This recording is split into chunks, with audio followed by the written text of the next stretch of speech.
ஆண்டவராகிய இயேசு கிறிஸ்துவின் கிருபையும் சமாதானமும் உங்கள் அனைவரோடும் கூட இன்றென்றைக்கும் இருப்பதாக. தலைப்பு: நான் உன்னை விட்டு விலகுவதும் இல்லை, உன்னை கைவிடுவதும் இல்லை. அதே போன்ற அன்பை கர்த்தர் நமக்கு கொடுத்திருக்கிறார். அவர் நம்மேல் அன்பு கூர்ந்ததினால், அவர் நம்மை பார்க்கும் போது நம்மை பிடித்து விட்டது. அதுதான் பொருள். நம்மை பிடித்ததினால் நமக்கு இவ்வளவு கனம், மரியாதை கிடைத்திருக்கிறது. கர்த்தருடைய ஜனமாய் வாழ்வதற்கு இந்த உலகத்தில் பெற முடியாத மிகப்பெரிய பெரும் பேர் என்ன? இதுதான். இப்படிப்பட்ட பேரை பெற்ற நம்மை விட உயர்ந்தவர்கள் என்று யாருமே கிடையாது. இந்த உலகத்தில் உயர்வு என்பது கர்த்தரால் தெரிந்து கொள்ளப்பட்ட வாழ்க்கைதான். அதை புரிந்து கொள்வோம். அதைவிட உயர்வு என்று வேறு எதுவும் இல்லை. வேறு எதையும் உயர்வாக நினைப்பதில் தேவையில்லை. ஏசாயா 43 அதிகாரம் 2 வசனம் முதல் 4 வசனம் வரை. கர்த்தரால் தெரிந்து கொள்ளப்பட்டவர்கள் வாழ்க்கை எப்படி இருக்கும் என்பதையும், கர்த்தர் எப்படி நீதிமானையும் துன்மார்க்கனையும் வேர் பிரிக்கிறார் என்பதை குறித்தும், முக்கியமாக ஒரு மனிதன் பரலோகத்திற்கு எப்படி போகிறான், ஒரு சில மனிதர்கள் பரலோகத்திற்கு போக முடியாமல் போகிறது, இது எப்படி நிகழ்கிறது, ஏன், என்ன நடக்கிறது என்பதை பற்றின சில விளக்கமான காரியங்கள், கர்த்தர் நமக்கு வெளிப்படுத்தின காரியங்கள், நேரடியாக கர்த்தர் நமக்கு சொன்ன வார்த்தைகள், ஆவியானவரின் போதனைகள், அவைகளை இந்த செய்தியில் நாம் பார்க்க போகிறோம். கர்த்தர் சொன்னார், நான் உன்னை மீட்டு கொண்டேன், உன்னை பெயர் சொல்லி அழைத்திருக்கிறேன், நீ என்னுடையவன் என்னுடையவள் என்று கர்த்தர் சொன்னார் என்று முதல் வசனம் சொல்லுகிறது. 2ஆம் வசனத்தில் கர்த்தர் சொல்லுகிறார், நீ தண்ணீர்களை கடக்கும் பொழுது நான் உன்னுடனே இருப்பேன் என்று. தண்ணீர்கள் என்பது துன்மார்க்கரை குறிக்கிறது.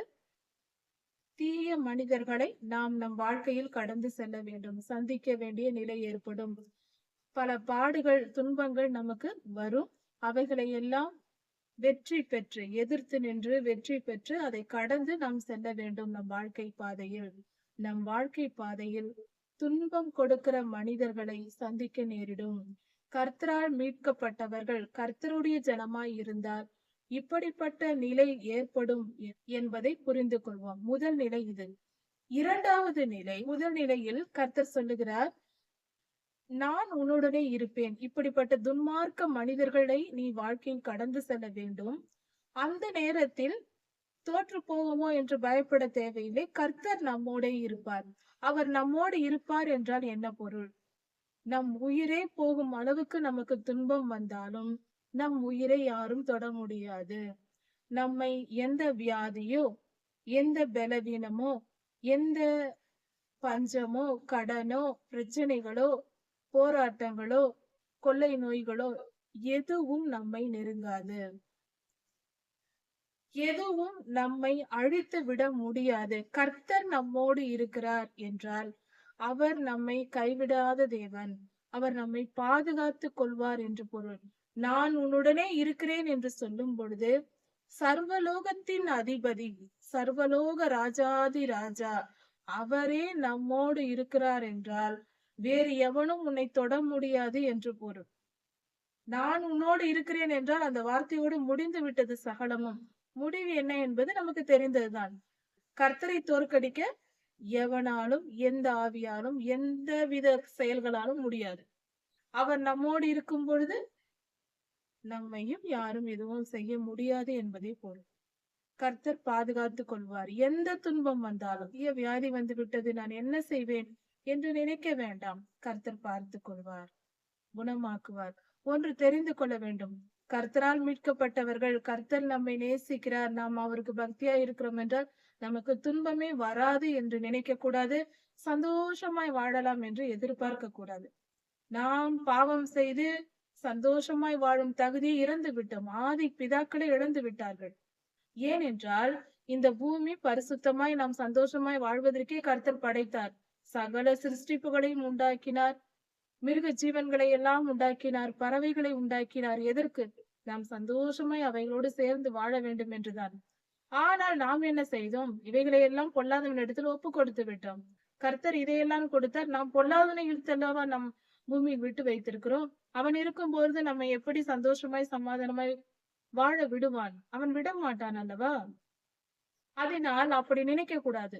நான் கர்த்தருடைய பிள்ளை ஆகிவிட்டேன் என்றால் உடனே பரலோகத்திற்கு போய்விட்ட நினைப்பு வந்துவிடும் நமக்கு.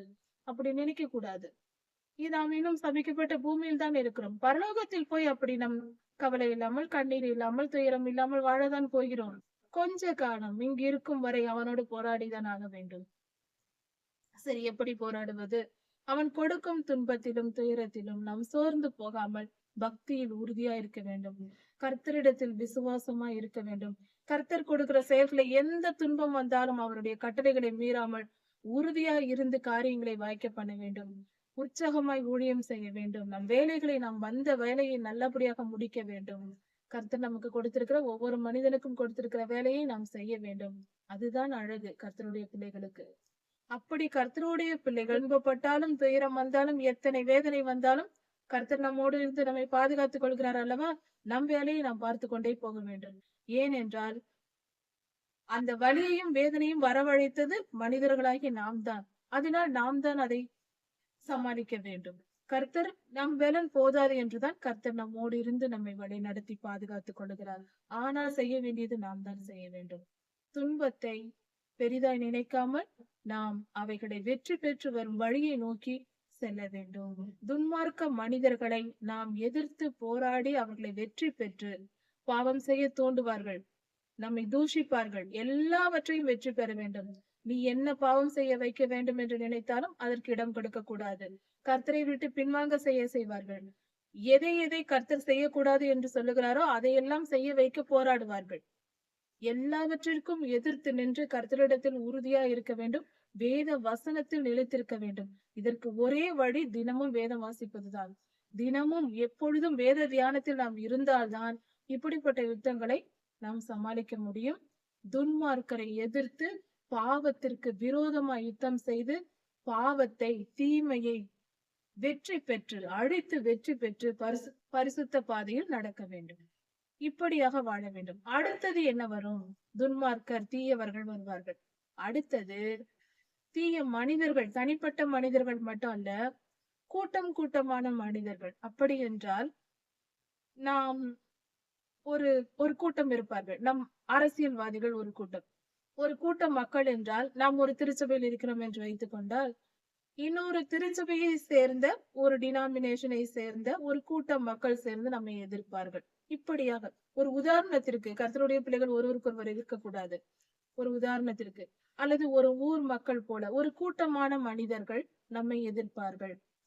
இப்படி கூட்டமாக சேர்ந்து எதிர்த்து வரும் பொழுது நாம் என்ன செய்வோம்? மிகவும் பயப்படுவோம். நம்மேல் அதிகாரம் வகிக்கிற சிலர், நம் தேசத்தில் அதிகாரம் வகிப்பவர்கள், நம் ஊரில் அதிகாரம் வகிப்பவர்கள், நாம் வேலை செய்கிற இடத்தில் அதிகாரத்தில் இருப்பவர்கள் பலர் சேர்ந்து கொண்டு நம்மை துன்பப்படுத்துவார்கள். அப்பொழுது அந்த துன்பம் எப்படி இருக்கும் என்றால் ஆற்று வெள்ளம் போல் வரும். அது நம்மை மூழ்கடிக்க வரும். ஆனால் நாம் என்ன செய்யக்கூடாது? ஒரு உதாரணத்திற்கு, ஒரு முதலாளி இருக்கிறார் என்றால் அவரிடத்தில் பல வருடங்களாக நாம் வேலை செய்து கொண்டிருக்கிறோம். அவரையே நம்பி வாழ்ந்து கொண்டிருக்கிறோம். திடீரென்று அவர் ஒரு பாவத்தை செய்ய சொல்லுகிறார், கர்த்தருக்கு விரோதமான பாவத்தை. ஏதோ ஒரு பொல்லாத ஆவிகளின் வழிபாடு போன்ற காரியங்களை ஏதாவது செய்ய சொல்லும் பொழுது நாம் செய்யக்கூடாது. ஆனால் நம் சூழ்நிலையை நினைத்து அதை செய்வதற்கு அவர்கள் தூண்டுவார்கள். அப்பொழுது நாம் அவர்களை எதிர்த்து, அது மூழ்க பண்ணுகிறது. ஐயோ, இவர்களை எதிர்த்தால் நம் வேலையை போய்விடும், நாம் வாழ்க்கை இழந்து போவோம் என்று அந்த பாவத்தை போய் செய்து விடக்கூடாது. உன் வேலையை நீயே வைத்துக்கொள். நீ கொடுக்காமல் போ. இதை விட நல்லதை கொடுக்க என் ஆண்டவர் எனக்கு இருக்கிறார் என்று என்ன செய்யக்கூடாது? எந்த பாவத்தையும் செய்யக்கூடாது. வேலை போனால் போகட்டும். இதுதான் மூழ்கடிக்க கூடிய அளவுக்கு ஆற்று வெள்ளம் போல நமக்கு பயமுறுத்தி மிரட்டி பாவம் செய்ய வைக்க தூண்டும். இன்னும் அதிகமாய் பொல்லாதவன் வித்தை காட்டுவான். அதையெல்லாம் இப்பொழுது அதிகமாய் நினைக்க வேண்டாம்.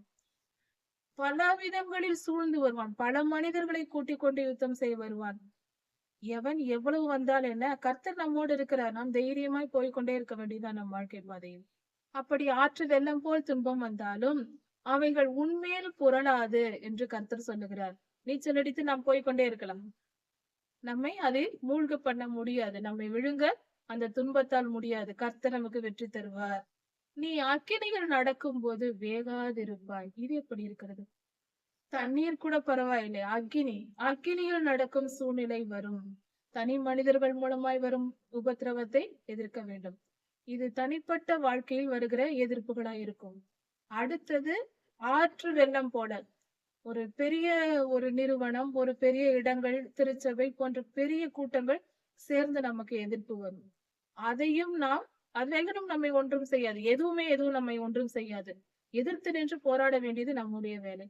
எதிர்த்து நின்று போராடுவோம். கர்த்தர் நமக்கு வெற்றி தருவார். அவர் பார்த்துக் கொள்வார் யுத்தத்தை எல்லாம். நிற்க வேண்டியதுதான் நம்முடைய வேலை. எதிரியை பார்த்து நாம் நிற்க வேண்டியது நம்முடைய வேலை. யுத்தம் செய்வது கர்த்தர் பார்த்துக் கொள்வார். அக்கினியில் நடப்பது போல நீ அக்கினியில் நடக்கும்போது வேகாதிருப்பாய். ஒரு காரியம் தெரிந்து கொள்ள வேண்டும். கர்த்தர் சொல்லுகிற வார்த்தைகள் 3 வார்த்தைகளை இந்த வசனத்தில் இருக்கிறது. தண்ணீரை கடக்கும் பொழுது, ஆறுகளை கடக்கும் பொழுது, அக்கினியில் நடக்கும் பொழுது, இப்படி 3 விதமான துன்பங்கள் நமக்கு வருகிறது. கடைசியாக அக்கினி போல வருகிறது. இதை ஓமைப்படுத்த இன்னொரு காரியமும் இருக்கிறது. ஆழமான காரியங்களை கர்த்தர் இப்பொழுது வெளிப்படுத்திக் கொண்டிருக்கிறார். ஆசரிப்பு கூடாரத்தில் இருக்கிற திரைச்சிலைகள் இவைகளை குறிக்கிறது. 3 திரைச்சிலைகள் உண்டு.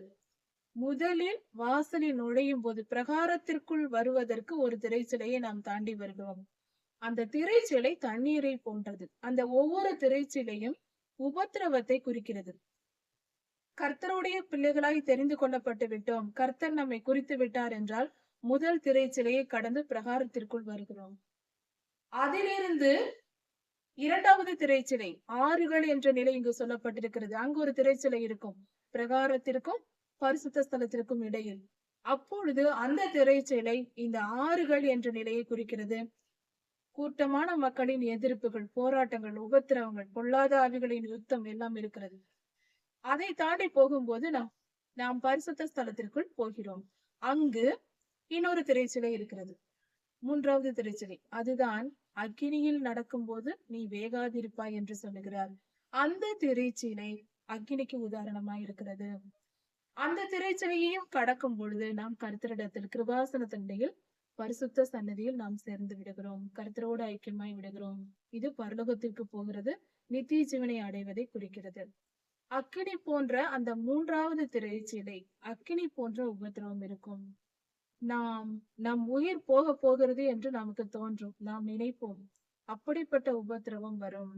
வேதனைகள், அது சரீர பிரகாரமான பாடுகளும் இருக்கும். எல்லா விதத்திலும் ஆண்டவராகிய இயேசு கிறிஸ்து எப்படி சிலுவை மரணத்தின் போது போராடினாரோ அப்பொழுது எல்லா ஜனங்களும் எதிர்ப்பார்கள், நம் குடும்பத்தினரும் எதிர்ப்பார்கள்.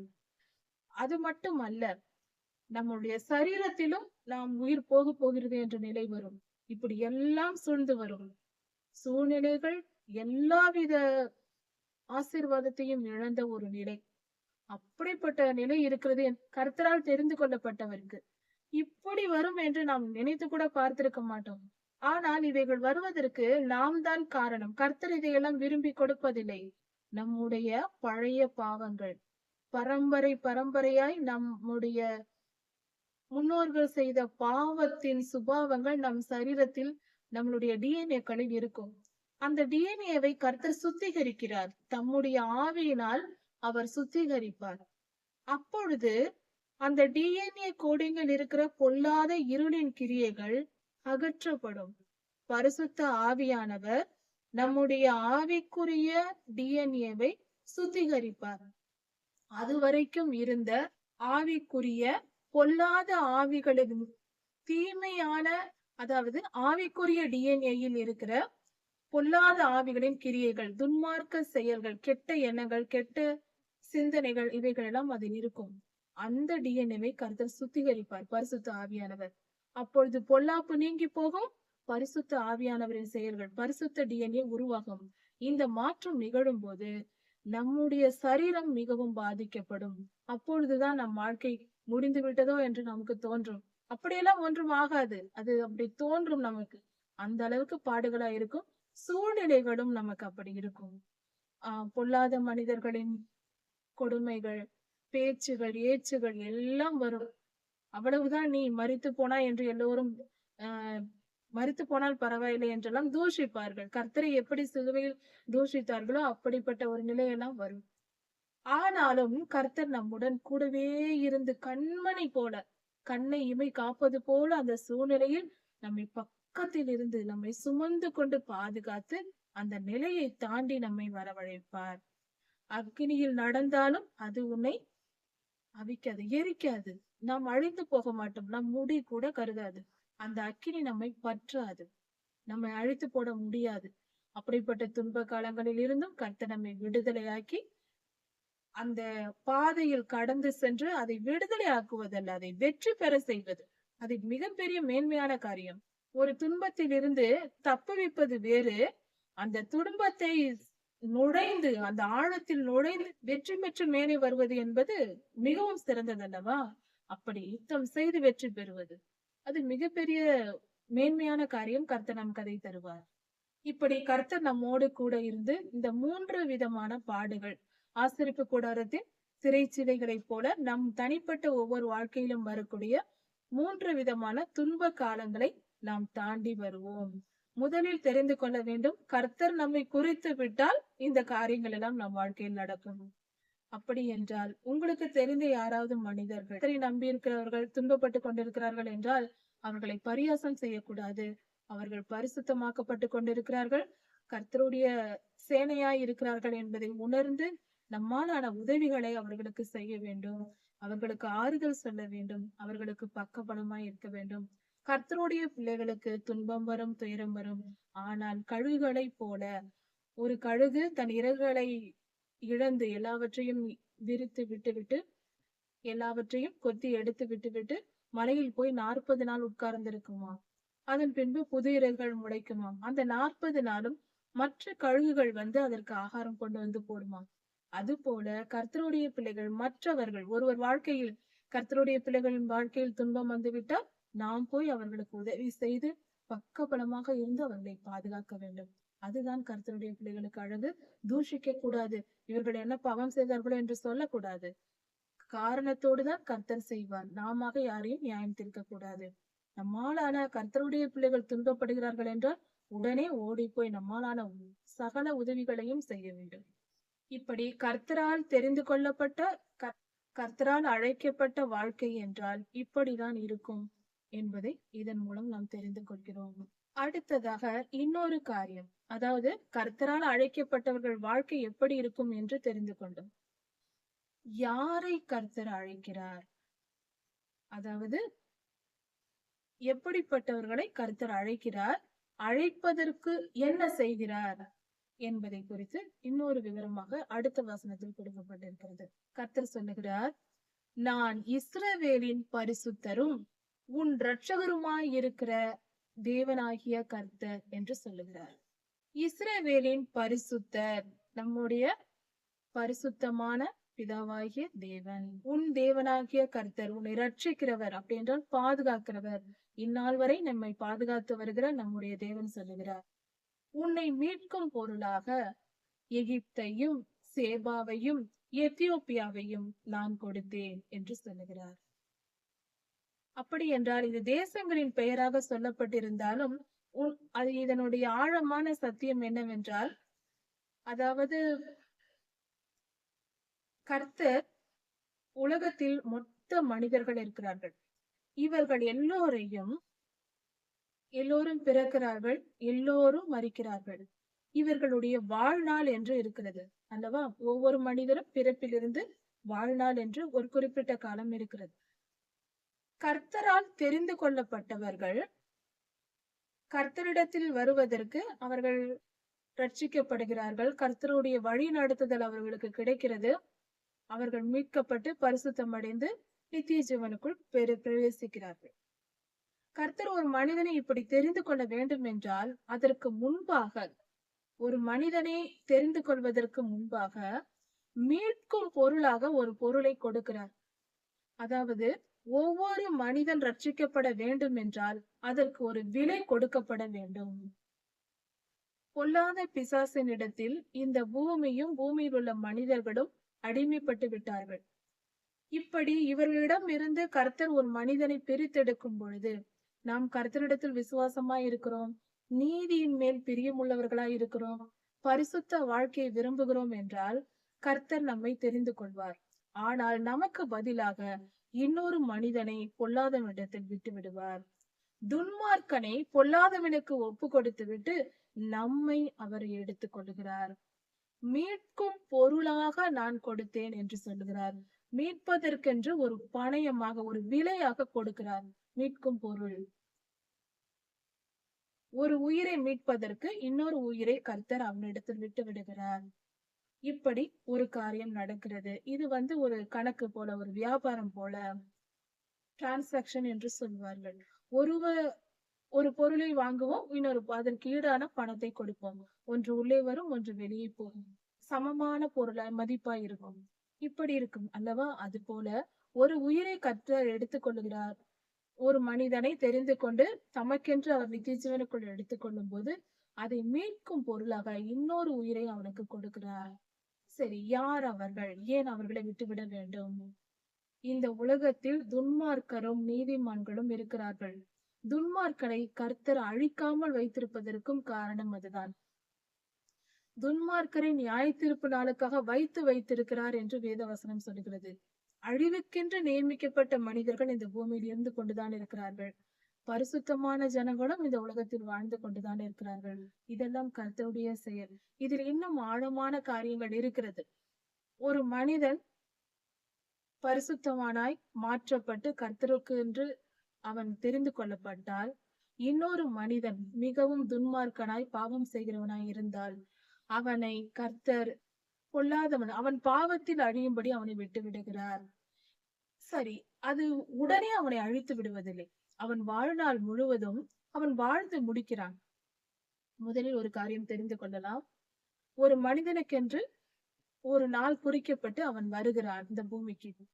அவன் மிகுந்த துன்மார்க்கனாய் இருந்தால் சீக்கிரம் மரித்து போவான் என்றால் சொல்லப்பட்டிருக்கிறது வேதவசனத்தில். அது ஏன் என்றால், ஒருவன் இந்த உலகத்தில் பிறந்து விட்டால் நன்மையும் தீமையும் அவன் அனுபவிக்க வேண்டியிருக்கிறது.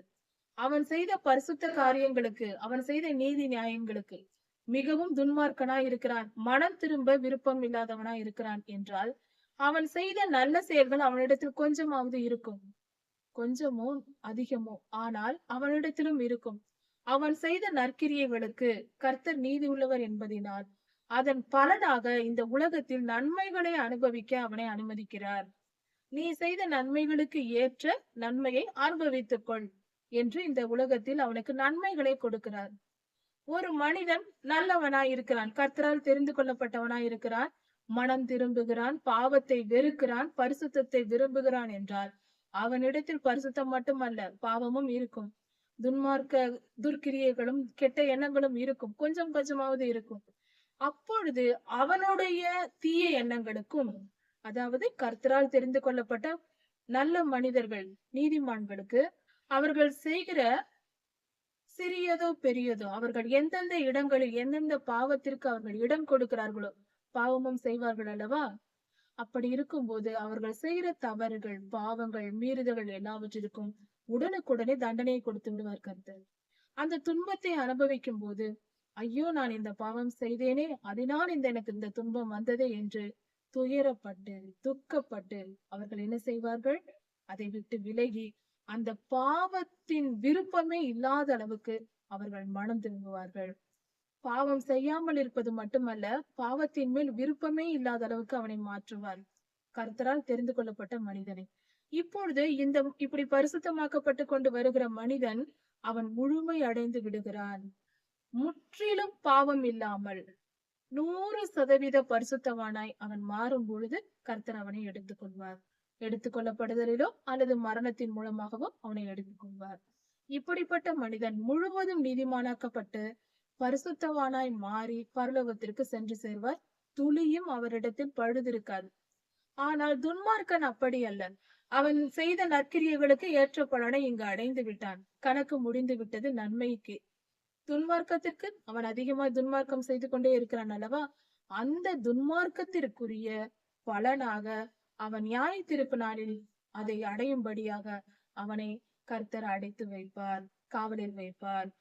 காவலில் வைத்து விடுவார். அவன் அக்னி கடலுக்கென்று நியமிக்கப்பட்டவன். இப்படி நடக்கும். இந்த பூமியில் 2 பிரிவுகள் போய்க் கொண்டிருக்கிறது. வெளிச்சத்தின் பாதையில் செல்கிறவர்கள் பரிசுத்தவான்கள், இருளை நோக்கி வாழ்ந்து கொண்டிருக்கிறவர்கள் அக்கிரமக்காரர்கள், பாவிகள். ஆனால் இவர்கள் இருவரும் போகும் பாதை இந்த பூமியில் தான் இருக்கிறது. இந்த பூமியில் உள்ள ஜனங்கள் எல்லோரும் கலந்து இருக்கிறோம். பரிசுத்தவான்களும் பாவிகளும் கலந்து இருக்கிறோம். ஆனால் இவர்கள் பரிசுத்தவான்கள் தான், இவர்கள் பாவிகள் தான் என்று நாம நிர்ணயிக்க கூடாது. கர்த்தர் சொன்னால் அதை நாம் ஏற்றுக்கொள்ளலாம். நாம எதையும் நிர்ணயிக்க கூடாது. எப்பொழுதும் ஒருவரை நிதானிக்க கூடாது. இவர்கள் இப்படிப்பட்டவர்கள் தான், வெளி தோற்றத்தின்படி அல்ல. இருதயத்தின் நினைவுகளை கர்த்தரே அறிவார். அதனால் நாம் ஜாக்கிரதையா இருக்க வேண்டும்.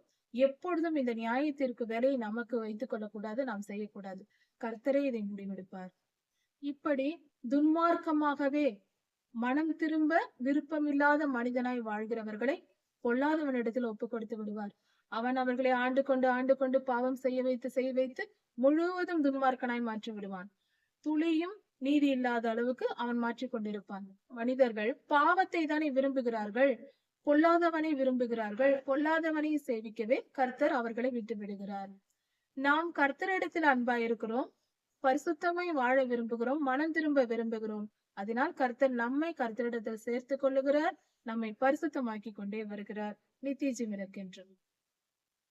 இதிலிருந்து நாம் தெரிந்து கொள்ள வேண்டிய காரியம், 2 பிரிவான மனிதர்கள் இந்த உலகத்தில் வாழ்கிறோம். கர்த்தரை நோக்கி போகிறவர்கள், பொல்லாதவனை நோக்கி போகிறவர்கள். நீ என் பார்வைக்கு அருமையானபடியினால் கனம் பெற்றாய் என்று கர்த்தர் சொல்லுகிறார். நாம் மிகவும் சந்தோஷப்பட வேண்டிய வார்த்தை இது. கர்த்தர் சொல்லுகிறார், நீ என் பார்வைக்கு அருமையானபடியால். வேதாகமத்தில் பல இடங்களில் சொல்லப்பட்டிருக்கிறது. பழைய ஏற்பாட்டில் ஆபிரகாம் ஐயாவின் காலத்திலெல்லாம் சரித்திரத்தை ஆதியாகமத்தை படித்துக் கொண்டு வரும்போது, கர்த்தரின் பார்வையில் அருமையாக எண்ணப்பட்ட மனிதர்கள் கர்த்தருடையவர்கள் ஆகிறார்கள். என் பார்வையில், அதாவது ஒரு மணவாட்டியை பார்த்து ஒரு மணவாளன் சொல்வது போல, தான் நேசிக்கிற ஒரு பெண்ணை பார்த்து ஒரு கணவன் சொல்லுகிற வார்த்தை அது. நேசிப்பார். அந்த அருமையானபடியால், என் விருப்பம் உன்மேல் இருக்கிறபடியால். அகாஸ்வேரு ராஜா எஸ்தரை நேசித்தார், விரும்பினார். எஸ்தர் ராஜா திடீரென்று போய் நின்ற போது அவருக்கு மரணம் தான் அறிவித்திருக்க வேண்டும், சட்டப்படி, அந்த தேசத்தின் சட்டப்படி. ஆனால் அகாஸ்வேரு ராஜா செங்கோலை நீட்டினார். காரணம், அவரிடத்தில் அன்பு இருந்தது எஸ்தர் மேல். அதே போன்ற அன்பை கர்த்தர் நமக்கு கொடுத்திருக்கிறார். அவர் நம்மேல் அன்பு கூர்ந்ததினால், அவர் நம்மை பார்க்கும் போது நம்மை பிடித்து விட்டது, அதுதான் பொருள். நம்மை பிடித்ததினால் நமக்கு இவ்வளவு கனம், மரியாதை கிடைத்திருக்கிறது. கர்த்தருடைய ஜனமாய் வாழ்வதற்கு இந்த உலகத்தில் பெற முடியாத மிகப்பெரிய பெரும் பேர் என்ன? இதுதான். இப்படிப்பட்ட பேரை பெற்ற நம்மை விட உயர்ந்தவர்கள் என்று யாருமே கிடையாது. இந்த உலகத்தில் உயர்வு என்பது கர்த்தரால் தெரிந்து கொள்ளப்பட்ட வாழ்க்கைதான். அதை புரிந்து கொள்வோம். அதை விட உயர்வு என்று வேறு எதுவும் இல்லை. வேறு எதையும் உயர்வாக நினைப்பதில் தேவையில்லை. அதிக பணம் சம்பாதித்தாலும் ஒரு மனிதன் உயர்வதில்லை. அதிக புகழை பெற்றவனும் உயர்ந்தவன் இல்லை. அதிக மக்கள் ஆதரவு இருந்தாலும் அவன் உயர்ந்தவன் இல்லை. ஒரு மனிதன் உயர்ந்தவன் என்றால் கர்த்தருடைய பார்வையில் அருமையானவனாய் இருக்க வேண்டும்.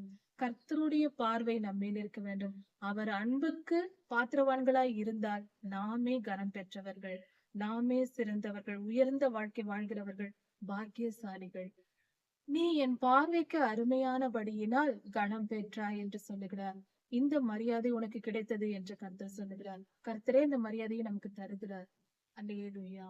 நானும் உன்னை சிநேகித்தேன் என்று சொல்லுகிறார். கர்த்தர் நம்மை சிநேகிக்கிறார், நம்மேல் அன்பு கூறுகிறார். ஆதலால் உனக்கு பதிலாக மனுஷர்களையும் உன் ஜீவனுக்கு ஈடாக ஜனங்களையும் கொடுப்பேன். நான் உன்னை நேசித்தேன், அதனால் உனக்கு ஈடாக ஜனங்களை நான் கொடுப்பேன். உன் ஜீவனுக்கு ஈடாக ஜனங்களையும் கொடுப்பேன். உனக்காக பலரை நான் இழப்பேன். நீ எனக்கு வேண்டும், நீ எனக்கு அருமையானவள், நான் உன்னை நேசிக்கிறேன் என்று கர்த்தர் சொல்லுகிறார். எப்படிப்பட்ட இது ஒரு அழைப்பா இருக்கிறது! இந்த வார்த்தைகளை எப்படி சொல்வது? கர்த்தர் நம்மை அவ்வளவாய் நேசிக்கிறார். அவர் அன்பு நமக்கு கிடைத்திருக்கிறது. அவருடைய மங்களகரமான இந்த வார்த்தை, அவருக்கும் நமக்கும் உள்ள உறவை உயிர்ப்பிக்கிற இந்த வார்த்தை எப்படிப்பட்டதா இருக்கு! கர்த்தர் பெரியவர், அவர் அன்பு நமக்கு கிடைத்து விட்டது. மிக பெரும் பாக்கியத்தை நாம் பெற்றிருக்கிறோம். மிக மிக உயர்ந்தவர்களாய் நாம் இருக்கிறோம். இதுதான் உயர்வு. இதுதான் உண்மையான உயர்வு. இதுதான் மனித வாழ்க்கையின் உண்மையான கனம், மரியாதை என்பதெல்லாம். இதை பெற்று நாம் மிகவும் பாக்கியசாலிகள். அதைதான் சொல்ல வேண்டும். அப்படிப்பட்ட பெரும் பேரு நமக்கு கிடைக்கும்படியாய் கர்த்தரிடத்தில் ஜெபிப்போம். கர்த்தர் உங்களை ஆசீர்வதிப்பாராக. ஏசாயா 43 அதிகாரம் 5 வசனம் முதல் 12 வசனம் வரை. இந்த அதிகாரத்தில் கர்த்தருடைய தெரிந்து கொள்ளுதல், மனிதனை எப்படி தெரிந்து கொள்கிறார்? அவர் நம்மை பெயர் சொல்லி அழைக்கிறார். தண்ணீர்களும் அக்னியும் போன்ற, வெள்ளம் போன்ற துன்பங்கள், அக்னி போன்ற துன்பங்கள் வந்தாலும் அவைகளில் இருந்து, பொல்லாத மனிதர்களிடமிருந்து, பொல்லாத தீமைகளிடமிருந்து நம்மை பாதுகாக்கிறார். நம்மை அவர் தெரிந்து கொண்டு நமக்கு ஈடாக பல காரியங்களை அவர் கொடுக்கிறார். அதாவது கர்த்தருக்கு கீழ்ப்படியாதவர்களை அவர்கள் பொல்லாப்புக்கு விட்டுவிட்டு கர்த்தர் நம்மை தெரிந்து கொள்கிறார். பொல்லாதவனை பின்பற்றி போகிற ஜனங்களை நமக்கு ஈடாக பொல்லாதவனிடத்தில் கர்த்தர் அவர்களை விட்டு விடுகிறார். இப்படியாக கர்த்தர் நம்மை தெரிந்து கொண்டு பாதுகாக்கிறார். கர்த்தர் நம்மை தெரிந்து கொண்டதினால், அவர் நம்மை பிள்ளைகளாக ஏற்றுக்கொண்டு அவருடைய ஜனமாக வைத்திருப்பதினால், அவர் நம் மேல் அவருடைய இரத்தத்தை தெளித்து அவருடைய நாமத்தை நம்மேல் எழுதியிருப்பதினால் நாம் கனம் பெற்றோம். மரியாதை நமக்கு கிடைத்திருக்கிறது. கர்த்தருடைய ஜனமாக நாம் இருக்கிறோம். இது பெரும் பாக்கியம். ஒவ்வொரு மனிதனும், இந்த உலகத்தில் பிறக்கிற மனிதனுக்கு இதைவிட இந்த உலகத்தில் நாம் பெற வேண்டிய மிகப்பெரிய பாக்கியம் இதுதான். அதை நாம் பெற்றுக்கொள்கிறோம். கர்த்தருடைய பார்வையில் நாம் அருமையாய் இருக்கிறபடியால், அப்படி என்றால் கர்த்தர் நம்மேல் பிரியம் வைத்திருக்கிறார். நம்மை அவருக்கு பிடித்திருக்கிறது. நம்மை நேசிக்கிறார். அது நமக்கு கிடைத்த மிகப்பெரிய பாக்கியம். அதே நிமித்தம் நாம் ஆசீர்வதிக்கப்படுகிறோம். நமக்காக பொல்லாதவனிடத்தில், கர்த்தருக்கு கீழ்ப்படியாத மனிதர்களை பொல்லாதவனிடத்தில் விட்டுவிட்டு அவர் நம்மை தெரிந்து கொள்கிறார். நமக்காக பொல்லாதவனிடத்தில், கர்த்தருக்கு கீழ்ப்படியாத மனிதர்களை பொல்லாதவனிடத்தில் விட்டுவிட்டு அவர் நம்மை தெரிந்து கொள்கிறார். இப்படியாக நம்மை பேர் சொல்லி அழைத்து தெரிந்து கொண்டு நம்மை மீட்டு கொண்ட தேவன் அவர் சொல்லுகிறார், பயப்படாதே, நான் உன்னுடனே கூட இருக்கிறேன் என்று சொல்லுகிறார். இதன் பொருள் என்ன? கர்த்தர் நம்முடன் கூட இருக்கிறார். அவர் நம்மை பத்திரமாய் பார்த்து கொள்கிறார். நமக்கு எந்த தீங்கும் நேரிடாதபடிக்கு அவர் நம்மை காக்கிற தேவனாய் இருக்கிறார். அவர் நல்லவர், அவர் பெரியவர், அவர் பரிசுத்தர். அவர் நம்மை பாதுகாத்து நம்மை வழி நடத்துகிறார். அப்படி இருக்க நாம் எந்த காரியத்திற்கும் பயப்படக்கூடாது. இப்படி நாம் பயப்பட தேவையில்லை. கர்த்தர் நம்மோடு இருக்கும் பொழுது எந்த தீமையும் நமக்கு வராது. அதனால் நீ பயப்படாதே என்று கர்த்தர் சொல்லுகிறார். நான் உன் சந்ததியை கிழக்கில் இருந்தும் கூடி வர பண்ணி மேற்கில் இருந்தும் கூட்டி சேர்ப்பேன். நான் வடக்கை நோக்கி கொடு என்றும் தெற்கை நோக்கி வைத்திராதே என்றும் சொல்லுவேன். இதன் பொருள் என்னவென்றால், கர்த்தர் 4 திசைகளிலும், உலகத்தின் 4 திசைகளிலும் இருந்து, அதாவது இஸ்ரவேல் தேசம் உலகத்தின் மைய பகுதியில் இருக்கிறது. அது கர்த்தருடைய நகரமா இருக்கிறது. அதனால் அங்கிருந்து சொல்வது போன்ற வார்த்தை இது. கர்த்தர் சொல்லுகிறார், உலகத்தின் 4 திசைகளில் இருந்தும் நான் என் ஜனங்களை வரவழைப்பேன் என்று சொல்லுகிறார். இதன் விளக்கம் என்னவென்றால், நமது ஆண்டவராகிய இயேசு கிறிஸ்து ஆபிரகாம் ஐயா காலத்தில் அவரை தெரிந்து கொண்டு, அவருடைய 3வது தலைமுறையாக இஸ்ரவேல் ஐயாவை தெரிந்து கொண்டு, அவருக்கு 12 பிள்ளைகளை கொடுத்து, அந்த 12 பிள்ளைகள் மூலமாக பழகி பெருகி அந்த சந்ததியை வர பண்ணினார். அந்த பரிசுத்த சந்ததிக்கு, ஜனங்களுக்கு அவர் இஸ்ரவேலர் என்று பெயர் கொடுத்தார். இஸ்ரவேல் என்னும் தகப்பனின் பெயரை அந்த 12 கோத்திரத்தாருக்கும் கொடுத்தார். இஸ்ரவேலர் என்றால், அதாவது இஸ்ரவேல் என்றால் வெற்றி என்று பொருள். இப்படி கர்த்தர் தமக்கென்று ஒரு ஜனத்தை தெரிந்து கொண்டார். இப்படி ஒரு கூட்ட ஜனங்களை, இந்த உலகத்தில் இருக்கிற எல்லோரிலும் ஒரு கூட்ட ஜனங்களை தெரிந்து கொண்டார். 430 வருடம் அவர்கள் எகிப்தில் அவர்கள் பழகி பெருகினார்கள். இப்படி இருக்கும் பொழுது அவர்களுடைய வாழ்க்கை பார்க்கும் பொழுது, பல நேரங்களில் அவர்கள் எகிப்திலிருந்து, அடிமைத்தனத்திலிருந்து விடுதலையாகி கானானுக்குள் பிரவேசித்த பின்பு, கானானுக்குள் போன பின்பு சில காரியம் நடக்கிறது. அதன் பின்பும் அவர்கள் கர்த்தருடைய கட்டளைகளை பெற்றிருந்தார்கள், அதை கை கொள்ளவில்லை, நியாயப்பிரமாணத்தை கடைபிடிக்கவில்லை. இப்படி அவர்கள் செய்யாமல் போனதினால் கர்த்தருடைய கோபம் அவர்கள் மேல் வந்து, அது மட்டும் அல்லாமல் இவர்கள் அநேகம் பாவம் செய்தார்கள், கர்த்தரை விட்டு வழி விலகி போனார்கள், அந்நிய தெய்வங்களை, தங்களுக்கு தாங்களே தெய்வங்களை உண்டு பண்ணினார்கள். இதெல்லாம் கர்த்தருக்கு அருவருப்பானது. இப்படி செய்த காரியங்கள், கர்த்தருக்கு கோபமூட்டுகிற செயல்களை எல்லாம் அந்த கர்த்தரால் தெரிந்து கொள்ளப்பட்ட கர்த்தருடைய ஜனங்கள் செய்ததை நிமித்தம் அவர்களை கர்த்தர் தள்ளிவிட்டார். அவர்கள் உலகெங்கும் சிதறடிக்கப்பட்டார்கள். ஆண்டவராகிய இயேசு கிறிஸ்துவின் உயிர்த்தெழுதலுக்கு பின்பும் இப்படி நடந்தது, அதற்கு பின்பும் நடந்தது, அதற்கு முன்பும் அப்படி இருந்தது.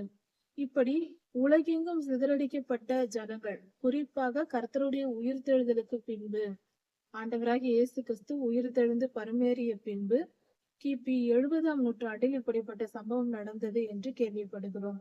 அப்பொழுது அங்க இருக்கிற ஜனங்கள் எல்லாரும் உலகெங்கும் எல்லா கோத்திரத்தாரும் சிதறடிக்கப்பட்டார்கள். அப்படி போனவர்கள் அங்கங்கு வாழத் தொடங்கினார்கள்.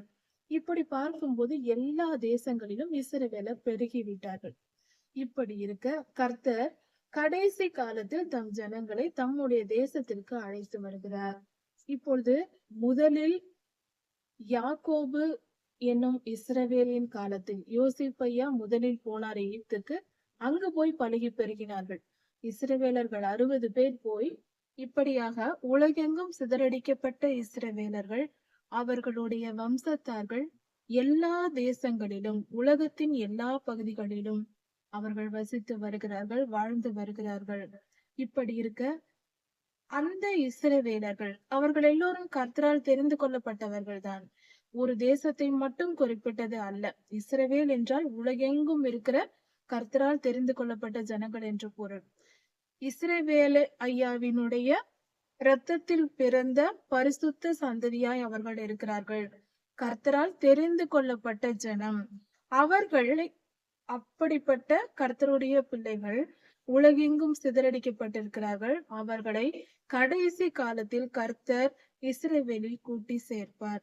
இதற்கு 2 பொருள் உண்டு. இதன் பொருள், அதாவது ஒன்று, இந்த உலகத்தில் இருக்கிற இஸ்ரவேல் தேசத்தில் உலகெங்கும் இருக்கிற ஜனங்கள் இஸ்ரவேலுக்கு போவார்கள். அங்கு போய் அவர்கள் தங்கள் சொந்த பூமியில் சேர்ந்து வாழ தொடங்குவார்கள். அவர்களுடைய காலம், துரத்தி விடப்பட்ட காலம் முடிவடைந்து அவர்கள் இஸ்ரவேலில் போய் நிரந்தரமாக வாழும் காலம் தொடங்குகிறது. இது மாம்ச ரீதியாக நடக்கும். இந்திய தேசத்தில் இருக்கிற மணிப்பூர் என்ற பகுதியிலிருந்து ஆயிரக்கணக்கான ஜனங்கள் இப்பொழுது இஸ்ரவேல் தேசத்திற்கு குடிபெயர போகிறார்கள். அவர்கள் அதற்கு ஆயத்தமாகி இருக்கிறார்கள். இஸ்ரேல் தேசத்தின் பிரதமர் இதை அறிவித்திருக்கிறார். இப்படி ஒவ்வொரு தேசத்திலும் அவர்கள் மனாசே கோத்திரத்தை சேர்ந்தவர்கள். இப்படி ஒவ்வொரு தேசத்திலும் ஒவ்வொரு இடப்பகுதிகளில் இஸ்ரவேலர்கள் வாழ்ந்து வருகிறார்கள். யூதர்கள் பலர் வாழ்ந்து வருகிறார்கள். எல்லா கோத்திரத்தாரும் உலகத்தில் பல மூலைகளில் சிதறடிக்கப்பட்டிருக்கிறார்கள். இப்படி இருக்க இதைதான் கர்த்தர் அன்று தீர்க்க தரிசனமாக 2500 வருடங்களுக்கு முன்பாக சொல்லி இருக்கிறார். அவர் சொன்ன அதே செய்தி இன்று நாம் வாழ்கிற இந்த செய்தியை பார்க்கிற இந்த தினத்தில் நடந்து கொண்டிருக்கிறது. ஏசாயா 43ஆம் அதிகாரத்தில் சொல்லப்பட்டிருக்கிற பூமியின் கடையாந்திரத்திலிருந்து என் குமாரரையும் என் குமாரத்திகளையும் வரவழைப்பேன் என்று கர்த்தர் சொன்ன காரியம் நிறைவேற தொடங்கிவிட்டது. இப்பொழுதே அது நடந்து கொண்டிருக்கிறது. இது தொடங்கிய காலம் 1946ஆம் வருடத்திலேயே தொடங்கிவிட்டது. இஸ்ரவேல் தேசம் உருவான காலம் அது. அப்போதிலிருந்து கொஞ்சம் கொஞ்சமாக இஸ்ரவேல் தேசம் வளர்ந்து வருகிறது. இப்பொழுதும் அது பல இடங்களில் இருந்தும் தங்கள் கோத்திரத்தாரை, தங்கள் ஜனத்தை தன்னுடன் சேர்த்து கொள்ள ஆயத்தமாயிருக்கிறது. உலகெங்கும் இருக்கிற ஜனங்களும் இஸ்ரவேல் தேசத்தில் ஆபத்துகள் அதிகம் என்று தெரிந்திருந்தாலும் அவர்கள் அதையும் பொருட்படுத்தாமல் தங்கள் சொந்த தேசத்திற்கு செல்ல மிகவும் விருப்பம் கொண்டிருக்கிறார்கள், ஆவலாய் இருக்கிறார்கள். அதற்கான நாட்களை காண காத்திருக்கிறார்கள். கர்த்தர் மேல் வைத்த அன்பு அவர்களை நெருக்கி ஏவுகிறது. இப்படியாக காலம் மிக துல்லியமாக கர்த்தருடைய தீர்க்க தரிசனத்தை நிறைவேற்றி கொண்டிருக்கிறது. நாம் விழிப்புணர்வு அடைவோம். நேற்றைய போல் இன்று அல்ல. இன்று போல் நாளை இருக்க போவதில்லை. ஒவ்வொரு நாளிலும் மாற்றங்கள் உண்டு. கர்த்தர் சொன்ன வார்த்தைகள் நிறைவேறி வருகிற காலம், இன்னும் சொல்ல போனால் நிறைவேற தொடங்கி பல காலம் ஆயிற்று. அது எல்லாம் சேர்ந்து முடிவடையும் காலம். எல்லாம் மொத்தமாக கர்த்தருடைய முன் அறிவிப்புகள், கர்த்தருடைய வருகைக்கு முன்பான முன்னறிவிப்புகள் எல்லாம், சொல்லப்பட்ட செய்திகள் எல்லாம் நிறைவேறி முடியும் காலமாக இது வந்து கொண்டிருக்கிறது. நாம் இன்னும் மந்தமாய் இருக்கக்கூடாது.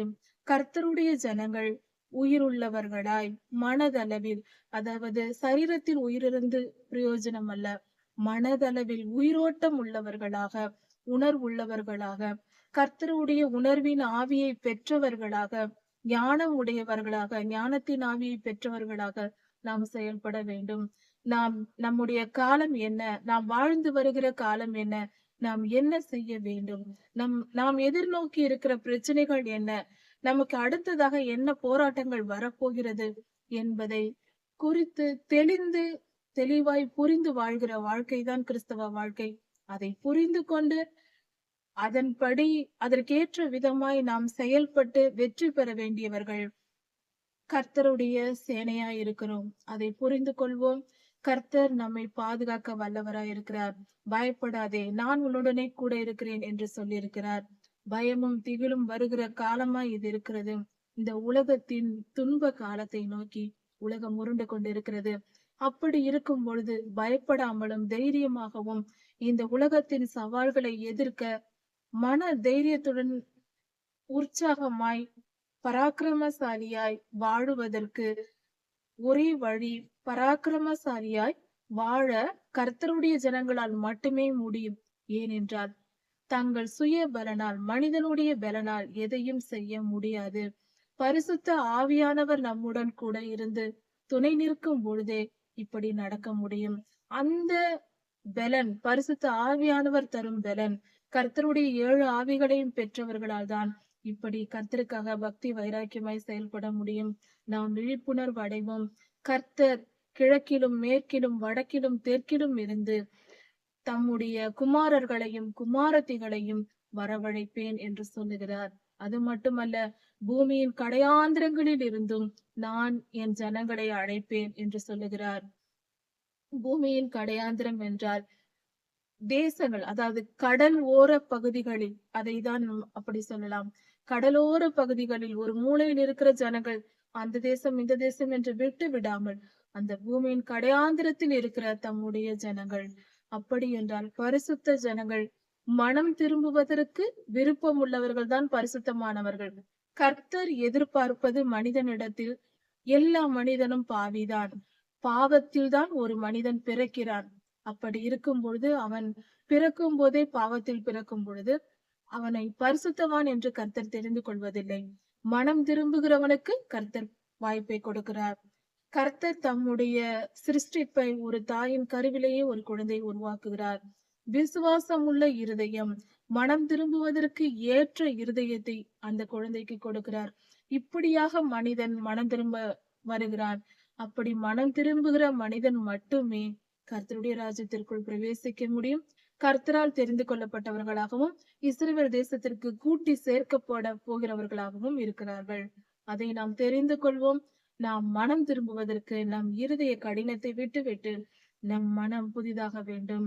நம் கல்லான இருதயத்தை எடுத்து போட்டு சதையான இருதயத்தை நான் தருவேன் என்று கர்த்தர் சொல்லி இருக்கிறார்.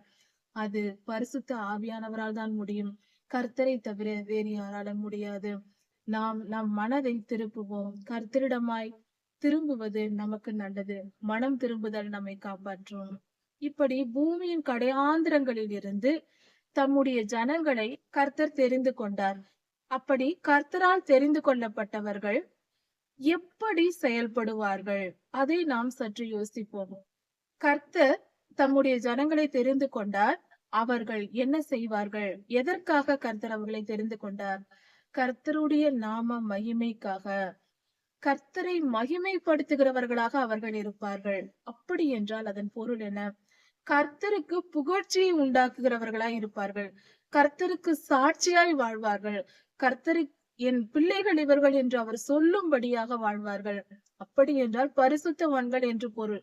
பரிசுத்தமாய் கர்த்தர் என்னுடைய தேவன் என்று கர்த்தரை பற்றி கொண்டு தங்கள் பரிசுத்தத்தில் நிலைத்திருந்து உறுதியாய் கர்த்தரை பற்றி கொண்ட ஜனங்களாய் இருப்பார்கள். சரி, அப்படி என்றால் கர்த்தருக்கு மகிமையை செலுத்துவது என்றால் அவர்கள் வாழ்க்கை முறை அப்படி இருக்கும். கர்த்தருக்கு பரிசுத்தமாய் வாழ்வார்கள், பரிசுத்தத்தை போதிப்பார்கள், பரிசுத்தமாய் பரிசுத்தத்திற்கேற்ற சாட்சியுள்ள வாழ்க்கை அவர்களுக்குள் இருக்கும்.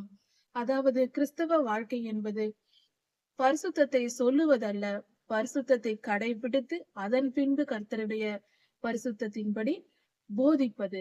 முதலில் கடைபிடிக்க வேண்டும், அதன் பின்பே அதை போதிக்க வேண்டும். இதுவே கர்த்தருடைய விருப்பமாய் இருக்கிறது. அப்படி கர்த்தருக்கு பரிசுத்தமாய் வாழ்கிற மனிதர்கள் கர்த்தருடைய நாமத்தை மகிமைப்படுத்துகிறார்கள். மற்றவர்கள் பார்க்கும் பொழுது இந்த மனிதன், இந்த மனுஷி, இவள் கர்த்தருடையவள் என்று சொல்லும் பொழுது கர்த்தருடைய நாமம் மகிமைப்படும். பொல்லாதவன் வெட்கப்பட்டு போவான். கர்த்தருடைய ஜனங்களை குற்றப்படுத்துவதும் கர்த்தருடைய ஜனங்களை அவமானப்படுத்தவும் குறை கண்டுபிடிக்கவும் காத்திருப்பது பொல்லாதவனின் குணம். அவன் பரலோகத்தில் போய் சொல்லிக் கொண்டிருப்பான் கர்த்தரிடத்தில், உங்கள் பிள்ளை இப்படி செய்தால், உங்கள் பிள்ளை இதை செய்தால் என்று நம்மிடத்தில் எதையாவது குற்றம் கண்டுபிடித்து பரலோகத்தின் வாசலில் நின்று கொண்டு கூவிக் கொண்டிருப்பான். அவனுடைய இப்பொழுதைய வேலை அதுதான். எப்பொழுதும் பரலோகத்திலிருந்து, இது வெளிப்படுத்தல் புஸ்தகத்தில் சொல்லப்பட்டிருக்கிறது, கற்பனை அல்ல, அங்கு இருந்து பரிசுத்தவான்களையும், பூமியில் இருக்கிற பரிசுத்தவான்கள் பரலோகத்தில் இருக்கிற பரிசுத்தவான்களையும் தூஷித்துக் கொண்டிருப்பான். கர்த்தரிடத்தில் குறை சொல்லிக் கொண்டிருப்பான். இவள் இதை செய்கிறாள், அவன் அதை செய்கிறான் என்று இப்படி சொல்வதே அவனுக்கு வேலை. ஆனால் நாம் பரிசுத்தமாய் வாழும்போது அவனால் சொல்ல முடியாது, நம்மிடத்தில் குற்றம் கண்டுபிடிக்க முடியாது. அவன் வெட்கப்பட்டு தலை குனிந்து போவான். இப்படி வாழ்கிற பரிசுத்தமாய் வாழ்கிறவர்கள் தான் கர்த்தருக்கு மகிமையை செலுத்துகிறார்கள். கர்த்தர் சொல்லுவார், என் பிள்ளையை பார்த்தாயா? யோபையாவை குறித்து கர்த்தர் பேசினார் அல்லவா? கடைசி வசனங்களில் 42வது அதிகாரத்தில் 41ஆம் அதிகாரங்களில் கர்த்தர் பேசுகிறார். முதல் அதிகாரத்தில் முதல் வசனத்திலேயே கர்த்தர் சொல்லுகிறார், உத்தமனும் சன்மார்க்கனும் கர்த்தருக்கு பயந்து பொல்லாப்புக்கு விலகி வாழ்கிற யோபுவை போல ஒரு மனிதன் இல்லை என்று, உலகத்திலேயே இல்லை என்று கர்த்தரை சாட்சி கொடுத்தார் அல்லவா? அப்படிப்பட்ட அவருடைய உத்தமம் தான் கர்த்தருக்கு அவர் மகிமையை செலுத்துவது. மகிமைப்படுத்தும்படி படைக்கப்பட்டவர் அவர். அது போல சந்ததிதான் கடைசி கால சந்ததி. அது வேறு யாரும் அல்ல, நாம் தான். கர்த்தருக்கு பரிசுத்தமாய் வாழ்ந்து அவருடைய நாமத்திற்கு மகிமையை சேர்க்கிறவர்கள். இப்படிப்பட்ட ஜனங்களினால் பொல்லாதவன் வெட்கப்பட்டு போகிறான். இப்படி பொல்லாதவனை வெட்கப்படுத்தும்படியே கர்த்தர் நம்மை போன்ற கர்த்தருடைய பிள்ளைகளை அவர் உருவாக்குகிறார், நம்மை பிறப்பிக்கிறார், நம்மை வளர்க்கிறார், பரிசுத்தத்தில் நம்மை வளர்க்கிறார். அநேக உபத்திரவங்கள் பாடுகளை கொடுத்து நம்மை திருத்துவது அதற்காக தான், பரிசுத்தப்படுத்துவதற்கு. பரிசுத்த ஜனமாய் ஒரு ஜனத்தை உருவாக்கி காட்டுகிறார். அது கர்த்தருடைய மகா பெரிய திட்டம். அந்த திட்டத்தில் ஒரு பங்காக தான் நாம் பிறந்திருக்கிறோம். என் நாமம் தரிக்கப்பட்ட யாவரையும் கொண்டு வா என்பேன் என்று கர்த்தர் சொல்லுகிறார். இப்படி அவருடைய மகிமைக்கென்று ஒரு ஜனத்தை சிருஷ்டித்து உருவாக்கி படைத்து, என் நாமத்தின் மகிமைக்காக நான் அவர்களை உருவாக்கி இருக்கிறேன், அவர்களை கொண்டு வா, அவர்கள் மேல் என் நாமத்தை நான் எழுதியிருக்கிறேன், அவர்களை என்னிடம் கொண்டு வா என்று கர்த்தர் சொல்லுகிறார். அப்படி என்றால், அப்படி கர்த்தர் கட்டளை கொடுத்தால் தேவதூதர்கள் நம்மை அழைத்து செல்வார்கள். அதாவது நாம் இஸ்ரேல் தேசத்தில் கூட்டி அழைக்கப்படுவோம். இது ஒரு பொருள். இன்னொரு பொருள், நித்திய ஜீவனை நாம் சுதந்திரித்துக் கொள்ள போவது. ஒருவேளை மாம்சத்தின்படி இஸ்ரேல் தேசத்தில் போய் வாழாமல் இருக்கலாம். ஆனால் நாம் ஒருவேளை காலம் முடிந்து நாம் இங்கேயே மரித்து விட்டால், இருக்கும் இடங்களிலேயே மரித்து விட்டாலும் நம் ஆவி நித்திய ஜீவனுக்குள் பிரவேசிக்கிறது. கர்த்தருடைய 2ஆம் வருகையில் கர்த்தரோடு கூட நாம் இஸ்ரேல் தேசத்தில் வாழப்போகிறோம். 1000 வருட வரசாட்சியில் எப்படியும் இஸ்ரேல் தேசத்தில் வாழப்போகிறோம். இதுதான் கர்த்தர் நியமித்திருக்கிற திட்டம். கண்கள் இருந்தும் குருடா இருக்கிறவர்களையும் காதுகள் இருந்தும் செவிடா இருக்கிற ஜனங்களையும் கூட்டி வாருங்கள் என்று கர்த்தர் சொல்லுவாராம். அப்படி என்றால் என்ன? கண்கள் இருந்தும் குருடா இருக்கிறவர்கள் என்றால் உலகெங்கும் இருக்கிற இஸ்ரவேலர்கள், கர்த்தரால் தெரிந்து கொள்ளப்பட்ட ஜனங்கள். அவர்களுக்கு கண்கள் இருக்கிறது, ஆனால் கர்த்தரை அறியாமல் இருக்கிறார்கள், கர்த்தரை பார்க்காமல் இருக்கிறார்கள். காதுகள் இருக்கிறது, சுவிசேஷத்தை கேட்காமல் இருக்கிறார்கள். ரட்சிக்கப்படாமல் அவர்கள் இருக்கிற தேசங்களிலும் அவர்கள் இருக்கிற இடங்களிலும் கர்த்தரை அறியாமல் மறந்து போய் வாழ்கிறார்கள். அப்படிப்பட்டவர்களை நான் கூட்டி சேர்ப்பேன், அழைத்து வா என்பேன் என்று சொல்லுகிறார். கர்த்தருடைய ஊழியர்கள் ஊழியம் செய்வார்கள். உலகெங்கும் கர்த்தருடைய வார்த்தை போகும், சுவிசேஷம் அறிவிக்கப்படும், நற்செய்தி அறிவிக்கப்படும். அப்படி கர்த்தருடைய நாமம் தெரிவிக்கப்பட்டு அவர்கள் ஜனங்கள் எல்லாம் ரட்சிக்கப்பட்டு கர்த்தரிடமாய் மனம் திரும்புவார்கள். மனம் திரும்பி பரிசுத்தவான்களாய் மாறுவார்கள். கர்த்தருடைய ஜனமாய் ஆண்டவராகிய இயேசு கிறிஸ்துவை தங்கள் சொந்த இரட்சகராக ஏற்றுக்கொள்வார்கள். அதை தான் ஆண்டவர் இந்த இடத்தில் சொல்லுகிறார். உலகெங்கும் இருக்கிற கண்கள் இருந்தும் காணாதவர்களையும் காதுகள் இருந்தும் கேட்காமல் இருக்கிறவர்களையும் அழைத்து வா என்பேன் என்று சொல்லுகிறார். ஊழியர்களை கர்த்தர் பயன்படுத்துவார், தேவ தூதர்களை பயன்படுத்துவார், பரிசுத்த ஆவியானவரும் செயல்படுவார். இப்பொழுது கர்த்தர் சொல்லுகிறார், தம்மை ஏற்றுக்கொள்ளாத ஜனங்கள், கர்த்தருக்கு கீழ்ப்படியாதவர்களை நோக்கி கர்த்தர் ஒரு காரியத்தை கேட்கிறார். இங்கே வாருங்கள் பார்க்கலாம். என்னை ஏற்றுக்கொள்ளவில்லை அல்லவா? இங்கே வாருங்கள். சகல ஜாதிகளும் சகல ஜனங்களும் ஏகமாய் கூடி வரட்டும்.